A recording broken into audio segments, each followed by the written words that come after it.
want my drink near me. Yeah, fair enough. Where did I put mine? Just letting you know, I'm not cleaning the frame. I'm just getting the drink. Yeah, I'm just drinking. Okay. That's a crazy fit, by the way. I love the fit. Yeah. No, all of y'all are so fitted I up. just Thank noticed you. it. I noticed the fit on stage. I was like, that's nuts. Thank That's you. what I said. I was like, Wow, no. that's funny. I Queen saw of it. England shooting our set right now. Yeah, I just saw it read by. I was like, oh, what the? No, I appreciate that. Oh my god. Stevie Nicks shooting our. You guys, it's free people. I'm not gonna get No gatekeeping. No there. gatekeeping in the recording. Yes, it is. Okay. Oh, by the way, it's recording. Oh, by the so way. Yeah. this is all on the record. Sick. Yeah. I think. Yeah. Okay. Introduce yourselves. Yeah. Again. Return to Dust. We've talked Part about you two. before, but just reintroduce yourself, who you are in the band. Sure. I'm Maddie. I play guitar and sing. Graham, I play bass and sing. I'm Sebastian. I play guitar. I'm London. I play drums. Right. Thank you guys for meeting with us again. Yeah. It's we really appreciate it. It's very big for us. So last time we spoke was like January last year. You've been touring and recording a lot. What have been your priorities recently? Recording versus touring, what do you put more pressure on, more importance towards? Well, as of late, lots of touring. It's been a hell of a year. Gone on so many tours, man. Went on our first arena tour. That was fun. Breaking Band, 3 Days Grace. So yeah, lots of touring right now. Next year will be kind of same but different. Like we're going to Europe, which is super exciting. I think we're definitely prioritizing releasing some new stuff. So we're kind of putting a plan together there, but lots of just new music, new. So this year was touring, and next year's touring. And Yeah. so it's touring. And then, Yeah. I think what we learned is you can't do both. Like it's either mode, either writing and recording or touring. But trying to write and record on the road, as we've learned, is very difficult. At this level. Yeah, This I'm level. sure it'll get easier one day. We're Okay, more so- like hauling our own shit and like doing the merch booth maybe ourselves. once we're in a and stuff. bus. Yeah. We're not in a bus. Sometime. So it's more when you're at home base is when you're writing, recording. Yeah. Yeah. That's when I feel most comfortable to like pick up a guitar and start writing. Yeah. Yeah. Alright. Any new releases coming? You just released Bored and Shine, and the whole EP and everything. Mhm. Anything else coming out soon? Also, the new music video. Yeah. So yeah, we just put out New Religion. That was pretty cool. That was I guess we just wanted to like do something that was a little heavier because the EP is very soft and it's kind of a deviation. It's a little more alternative. And New Religion is just kind of a way to let people know like we're not going to abandon this sound. Like this sound is still very much a part of us. Like just the heaviness, grunge, like raw, that kind of thing. Yeah. So the EP was more kind of experimental. I think it was very much so like testing the water. It's just like throwing some stuff out there. Yeah. I mean the cover is very different. Like the songs are very Yeah, different. there was spaghetti at the wall, like I was saying, right? Like y'all Poking said. the sticks. Yeah. Was that shift more like unintentional, or did you have a vision for that EP to be a little different from your normal sound? It was. I think we want. Sorry. No, you're good. I was just gonna say. I think we wanted for there to be like each song in the EP. I think is like a little taste of something different, and that is something that was intentional. We wanted to just have like different flavors and to kind of cover a big breadth of sound. But I think Maddie's right with New Religion. I think it's kind of like a callback to like some of the earlier stuff. We haven't forgotten about that. And there's one more thing before the year is up. It's coming. Oh yeah. Mention it more. Yeah. Is it? Just like a single, You know that thing, bro. It's just a little surprise. Just a little little. surprise. Okay. Okay. A little Christmas Okay. surprise. We won't spoil it. Yeah. Christmas album. What? Holiday present. Not really. How But was maybe. filming that music video? Oh man. It's fun. We had a blast with New it. religion? Yeah. Yeah. These guys hated it, man. It was like freezing cold and we covered them in mud, and we have plenty of video of both of you all just screaming. I had to fly like 5 hours later, and I was covered in mud. And I had to Perfect, fly just 2.5 how you want it, hours really. home, and then stay up for like 2 hours. Yeah, TSA cleaning loves myself, and then made it to TSA, made my flight. But it was super fun, and I think the end product was so sick. It And was so regardless of how much we complained in the moment, all of us. So where was that recorded? Was it near where you guys are located in LA? Yeah, recorded. We recorded it. I mean filmed the video. oh, Sorry, filmed. my apologies. Yeah, we did it. It was like this place like 2 hours south of Palm Springs called the Salton Sea, and it's like an old LA tourist destination, but got abandoned because it was super dirty. And then a bunch of artists moved back, and like that's where you see all the sculptures and stuff like that on the beach, and it's perfectly like grimy and disgusting for a rock video. Yes, So absolutely. yeah, To cover yourself in mud and all that. Yeah. Yeah. And all that. if you look at the video, there's zero mud in Seb or London's hair. Because they would not let us do that. Yeah. No, We were like, That "Damn." takes too long. You got a flight to catch. Yeah. It got wasn't like mud. It was face masks. It was like Oh. yeah, it was like like exfoliators. So we were glowing afterwards. And it was For sure. freezing. So like you know how comfortable it is when you try to when you leave it on for too long and you're like just moving around, you try to like move your mouth. It's like- It's like dry and Yeah. it's awful. Yeah. Yeah, Yeah. I'm trying to play. Trying to move. The And skin then looks dry great and after go, that, Oh, though. dude, I was Felt TSA was no so blackheads. amazing. About your guys' gear, do you guys like have any consistency with it? Like what pedals do you use, software? What do you think, what are things that you go back to consistently?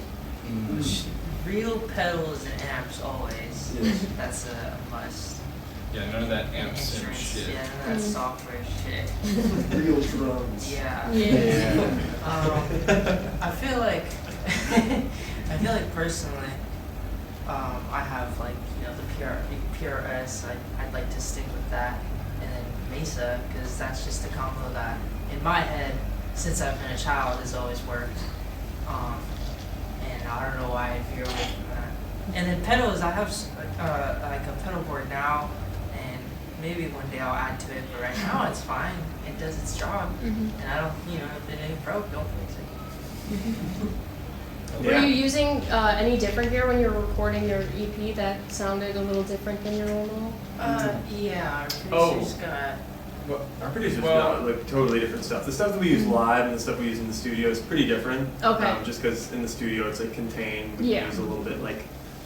There's like crazy like rack gear, compressors and reverbs and All sorts he's of got different some pedals. crazy Lot of toys. knobs. Yeah, lots Yeah. of knobs. He's got He this knows what to huge- do. None of them Yeah. do anything. He just. He's doing his magic. They spin it. Is it- If I turn the squonkular down and it's like It's the fidget toy. Yeah, literally. I'm convinced he's just stimming. He's trying to like come up with this persona. He's like, I'm doing so much. And yeah, you he guys are pulls like, it out and it's like go big. Like, give me a little bit more purple. It's not louder enough. Yeah. Yeah. What was the question? Gear. Gear. Yeah. I keep it pretty Bass. simple. Yeah. Bass. It's just Yeah. always. No, I keep it pretty simple. I'm literally most of my sound is coming from a single String. preamp. It's just a single preamp pedal. It's the SansAmp from the '90s, the Tech 21 SansAmp. And y'all are so funny. Y'all are so funny. Thank God. So glad that I really love. First of all, most of the tone comes from the fingers. Okay, let's just be real. Right, you know what I'm saying? It's okay, I play bass. You only use one string. You only Yeah. need one. You only need one. Yeah, It's she okay. does. She can accept it. Maybe too, if you're feeling kind of crazy. Right, slow down. Slow down. It's getting too involved, guys. With your gear, do you guys all kind of work together, or is it more of an individual thing? Like, are you trying to create like a sort of like grunge sound all together? In the studio or live? Live. We kind of do our own thing, and then we're like, hey, what do you think? Yeah. And then Yeah. we're like, That's a good way to put it. Everyone would be like pissed if I showed up with like a hot pink drum set for a show. Maybe I would. What? Yeah, I Wow. that's why I That's keep it in the awesome. studio, you know. Oh, So okay, yeah. Everyone would be upset. It's just not the vibe. Not so for I don't have to this. ask the guys like what color drums. Just yeah, I know it's in our wheelhouse. You have Black, you have- everything, black. everything. You have a color palette. Yes. But at home, you know. We do what we want. Yeah. No, actually though, we were all playing black instruments and it pissed me off, so I got a white bass. It's literally what I got happened. the purple. Dude, one. I'm getting a green kit next door. Let's go. Sparkly green glossy. Yes, sparkly green. It's Fuck so yeah. You colorful. need to do like Like Ford, Frank's guitars. like Ford Explorer like 2007, Yes. like sparkly paint. You know what I'm talking about? Yeah, stuff. Yeah, man. Ford They logo just all over. continued that actually because it has like some kind of carcinogens in it or something like that. That's why every like Ford Well, just Explorer don't that you eat see, it. huh? It's Just really don't hard eat not it. to Just eat a Ford. Well, it's like I really want to eat that. That's a lot harder than you think. It looks so yummy. Making the F-150, even misquoting. I don't know if it's like more expensive or something like that, but that's why you see all the cars like past 2015 don't have those sparkly like thing. That's from Y2K. All the cars had the sparkly paint. That's why you don't see But it it's more. Anyways, sparkly. fun fact. Maybe let's- And it's sparkly. I know. Yeah. Yeah. It looks cool. There's so many other carcinogens. We'll just. Yeah. Yeah, come on. Like that color is Cigarettes are nostalgic legal. to me. Yeah. What are we doing? We're already taking the Where are our glitter out of priorities at? everything. Cigarettes. Yeah. What's your opinion on like the grunge sound making a comeback, or do you think it died with the '90s? I And you should do hate your it. own thing. I'm just kidding. What is grunge? No, never heard of it. Hey, solid What is question. that? Solid question. For being real. I think it's cool. I hate when they call it like Grunge comeback. grunge Yeah. or new grunge. Shut the Yeah. fuck. I don't know. It's just it's cool It's all band. coming out. Just call it It's grunge. just good music. Just call it grunge. I mean, it's like when they call it new metal. New metal. It's pretty much metal. You know, Seven is pretty metal. Yeah. You know, Yeah, Just the man. time but period. it's just the time period, I guess. But I think it's nah. rad. I I think think it's cool. we're I mean we're pretty fed up with like the kind of like metal or rock music that's Metalcore, like shit, dominating whatever. radio right now. That's just like super. Just sounds like literally like a computer made it. And if you go to the show, there's literally a computer. Like it's 3 playing. or 4. Like yeah, dude. It's and they're just like they're on these tracks that are like you're basically listening to the record that you would listen to on Spotify, and that's fucked up. Like, That's not What's the live point of music. seeing it live? I want to hear you. I want to hear you your s- fuck ups. You know, straight. Yeah, I want to hear the fuck ups, Yeah. and then when you know, if some shit's out of tune, you know what I mean? Not really, but Yeah, you no, know that's- what I'm saying. Yeah. It's just So- real. It's like authentic. I think it's you know? dope that it seems like there's a lot more like actual rock bands that are kind of surfacing, and yeah, it feels good. Do you feel like the presence of like the computers and everything is kind of a result of social media and the pressure that bands have to live up to like be reflective of their persona? It's a double-edged Online. sword. I don't really know. That's a thing I've never thought of. I don't really know where it came from. I guess just Well, being. Go for it. I mean, go ahead. It's if you just have it's that like its accessibility to music. Like you can literally get a Scarlett Focus like solo and make an entire rock record just like in your bedroom. Like one person can do it. So I think like it's so easy that like technology's just gotten so well that we can just replicate that live. You know, it's like and you can bring just this little rack unit for your entire guitar sound instead of a giant amp. Like you Yeah. know, half stack like we have. You know, it's like that shit's heavy and annoying, but it's what we want to do to make it sound like real, like make it feel like a live show. You know, but I feel like that really started when it's a good thing that music is so accessible to everyone because it should be. You know, anyone should be able to upload their song or whatever. But I just feel like if you go the extra step to bring the real amps and the real guitars, real instruments, all I that think stuff. you need it's a like- little bit of the struggle going into it. Like you need to be a little pissed off fucking with shit before you play. Like Yeah. it makes it better. Totally. Yeah, Totally. Yeah. Yeah, and I think it's like also like a question of culture because I think that there was a time where like everyone was kind of chasing this like, oh, how do I make it sound as squeaky clean as possible. Like, how do I make it look as clean and real as possible? And now I think that there's kind of a shift where people are like, no, we actually don't like that. You know? It's like movies looking as polished and perfect Yeah. as possible. It's Yeah. that's way cooler when there's a grain on stuff and it looks a little vintage. Yeah. Yeah, when art's more authentic than it is like performative. Yeah, rough around the edges. Yeah. So, yeah. More on like the social media aspect of it, what kind of stress do you feel like having to produce like reels and everything to try and get your music out? Do you feel like any sort of pressure to like submit to that, or is it something that you actually enjoy doing? Yes and no, because I feel like it's kind of like you said. Are we good? Yeah, I'm just checking. It only records like 30 minutes, so I just have to keep that up. Yeah, I think it's like you said. It's this. I think you just gotta be as authentically yourself as possible, and like like get inspired by things, but not like chase the shit that everyone else is doing. Like, because it's kind of a double-edged sword, the internet, to be able to like see everything and consume everything. Because I think you can get lost in that, and you can kind of forget who you are in a sense. And yeah, so just like tapping into whatever that is, like whatever the truest version of yourself is, and share what that is. And the beauty of it is that like anyone can see it now. You know, you can reach the person in Australia that is into grunge music. So, yeah. What are your thoughts on the monopoly Ticketmaster has over everything, and like the inflation of concert prices?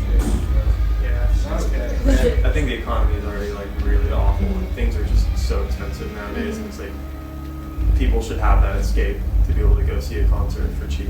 And it's, like, if anything in the world, grocery prices are high, housing prices are high. It's like you should be able to go to a show for a reasonable price to forget all of the awful shit that's going on in the world. It's good. Yeah. That's good. Yeah. I think back to when like Pearl Jam first like spoke out against Ticketmaster, and I feel like, I don't know, it's such a huge conglomerate. It's like how do you work against that power? But it's so important because a lot of people, like you said, like prices are insane now. It's like how do you get those back down so more people have access to it? I think All American Rejects kind of paved a trail there. It was really cool, and it seems like they're kind of developing some sort of interface to, for anyone to kind of, give their space and host, a show, which is really cool if they can actually pull that off and circumvent Ticketmaster, because I think that'll kind of birth a new thing, especially for like up and coming bands that can't, maybe they don't have access to be able to contact places like the Fillmore, let alone sell as many tickets, So, yeah. It's just gonna take someone with a really clever idea, and it'll come along and it'll push that out of the way. I feel like that's just how it's gonna go. Yeah. I think the counterculture will fight back. Yeah. Along those same lines of like Ticketmaster and like you said, escaping everything that's going on in the world in the show, like how are you as an artist, do you feel like your music is helping you cope with everything that's happening right now? Oh man. The everything that's happening right now is a lot of things. Yeah. State of the world in general. The United States, obviously, like we're there, so.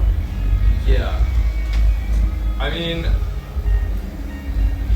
I definitely feel. I'm sorry, I've been talking a lot. You guys go. Yeah. Go ahead.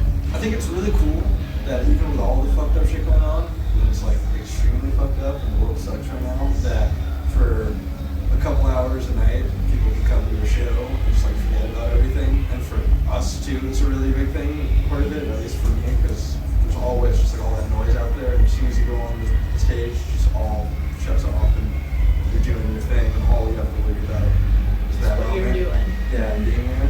And I think it's really cool that it like brings all these people together from all different see music. Yeah. And do you feel like your music, like it naturally kind of comes out, all your frustrations with the world, you know, in your songwriting, and it kind of gives those listeners that solace that, you know, you're feeling those things too, and you feel kind of a shared sense of community. Yeah, I feel like a big weight off my shoulders when I write something and get something off my chest that I've needed to for a long time, Yeah. and like put it into words. And it's actually a great like kind of like therapy session you have with yourself. It's like you write everything down, and then you look back at it, and you're like, oh, that's how I was feeling. I didn't even realize. That's the beginning of the set. They said interview's over. That shuts it down. It's like, yeah, it's like, oh, that's what I was feeling all along, was just right there, but you just had to get the words down on paper. So writing is very cathartic for me, to get those feelings out. And then obviously performing every time, yeah, same as Lyndon said. And you guys feel the same way through your playing, you kind of get that kind of frustration I out? get to hit Oh. things. Yeah, yeah. It's awesome. Yeah, I get to go crazy, you know, without any judgment. Because people judge. Okay. Yeah, fuck 'em. I think that's why it feels so good to like see like when you know we're just like going hard on stage and like I see some other people going hard or like a pit starts I'm like fuck yeah, Yeah, it's oh that's how I reciprocating feel energy. yeah. And it always just feels so good to see that because I'm like Because the energy is real, you know. Yeah. Because you go out at first and you're, you know, releasing all this fucking crazy energy, and if they're not reciprocating it back, it's just like kind of hitting a wall, and then you lose it all. And How do you like overcome that when Yeah. the crowd's very dead? Yeah. Especially as like You an share for the past opener. year, we got you. Yeah, we got all the Yeah. pro tips. Yeah. you share off each other. Yeah. yeah Like I always kind of. What do you wish you could say to those people that are just like standing there? Fucking move! Yeah, do something. Yeah, you paid money to be here. Oh that's my the rock God. show yeah What are you doing? it's the rock show Move! I mean, there's one lady who in the front row just the whole time. Oh, I hate those. What Yeah, are you those are the here worst. I know, yeah. It's a little Yeah. pain to be here. Oh my god. Go home. Go home. Do you feel like that's out of kind of a fear? Like a Being lot of people judged. have a fear of being judged and embarrassment and all that. Yeah. I think that's a huge How do you part. think that bands can encourage them to kind of overcome that? I think that it genuinely, yes, stay with their phones, and it genuinely just comes like from a place of like the band start to tell them like, yo, like, move, like it's fine.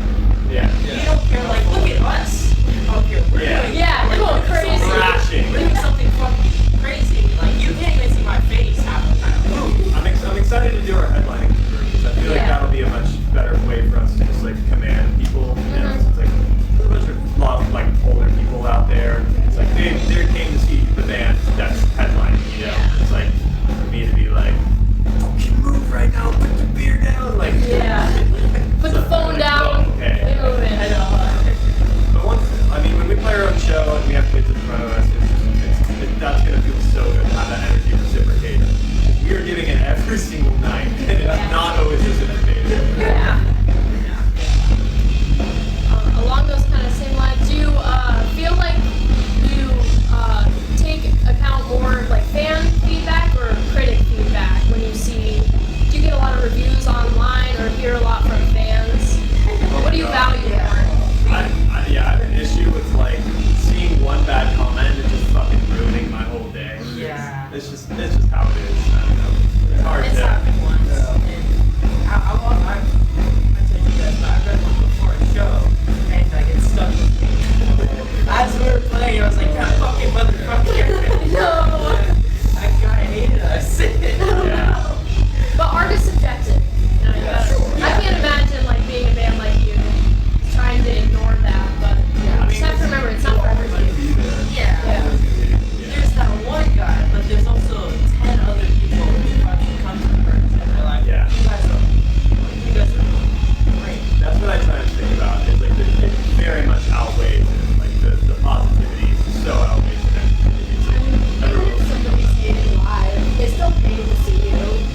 Yeah. You're benefiting from it. Yeah. Yeah, we saw the merch line. I mean, I'm sure a lot of those people didn't know you before coming to Yeah, this. And exactly. they're gonna be fans for life now. Yeah. Very It good. happens a lot. It That's the happens like goal, every man. show. It's really cool.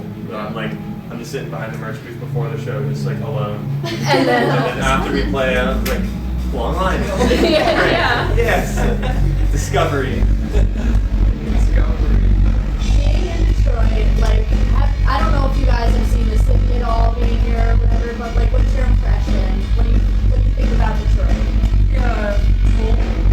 Well, it's November. Yeah, it's very pretty. I like all the buildings. I love the city vibe. I like Yeah, I honestly haven't spent a lot of time here. Because whenever we play, it's like you spend the day in the venue and then in the morning you're gone. So, I mean, just hearing from y'all, like the culture and like live music, stuff like that, it sounds really interesting.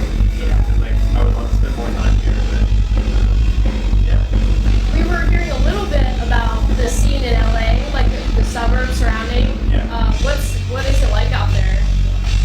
It's a lot of hardcore and punk, a lot of house shows. And also A lot of on the indie. other side, you have that was like something we kind of struggled with Get rid of them. when we were first coming out. It's like, oh, we're too heavy for the indie scene, but we're not heavy We're not, enough like, For the hardcore? Yeah. We're right there. Yeah. We actually we made friends with this guy who books hardcore shows, and he loved us, because we, sounded like Alice in Chains, and he loves Alice in Chains. Me too. Yeah.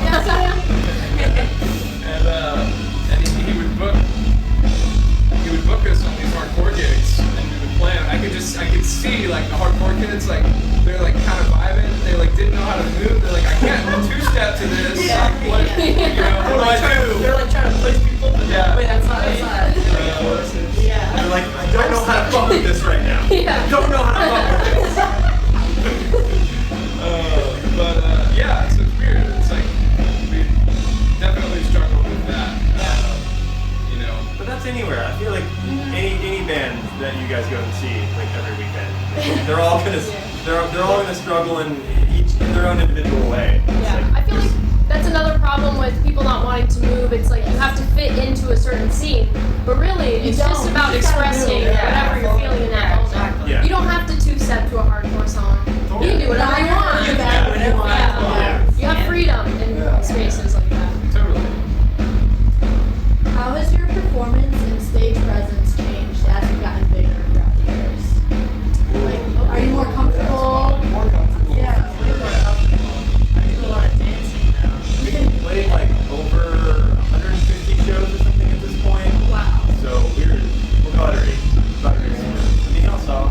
How was it? Yeah, It's very good. It's Good. very good. Good. I really have that third song, No, I could definitely see the progression, especially when you played at the Pyramid Scheme, it's a much smaller venue. I feel like with the space, you feel like you have so much more to give out. Yeah. Do you have a preference on venue and stage size? Like, do you like the smaller venues? Do you like the bigger theaters? It's hard to say. Also, arenas. That was there's just the whole progression. We played it all, like the dive bar to arena. What do y'all like the most? I like B-size room, like 25 to like 5,000, like Roosevelt. That's really cool. Yeah, the full arena is just like unbeatable though. But there's nothing like a show like B-size sort of rooms when like the crowd gets super active and everyone's moving. It's really cool. So you can see everybody. And the arenas, I can see the first like 2 rows and I couldn't see anybody. Yeah. I probably have to agree with that. Yeah.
see you another time soon. Yes. Come back at a smaller venue. Probably our show next time. Do you guys have any last things you want to say to the camera before you go? Anything to look out for upcoming? Yeah. I mean, we're touring a lot next year, and we'll be in Europe. And we're just going to be releasing a lot of songs next year, just writing and recording. So Return be to on the Dust lookout. on Spotify, Apple Music. Return to Whatever Dust you got. everywhere. Return to Dust And it's band. everywhere. Yes. Return to dust at your mom's house. I need that.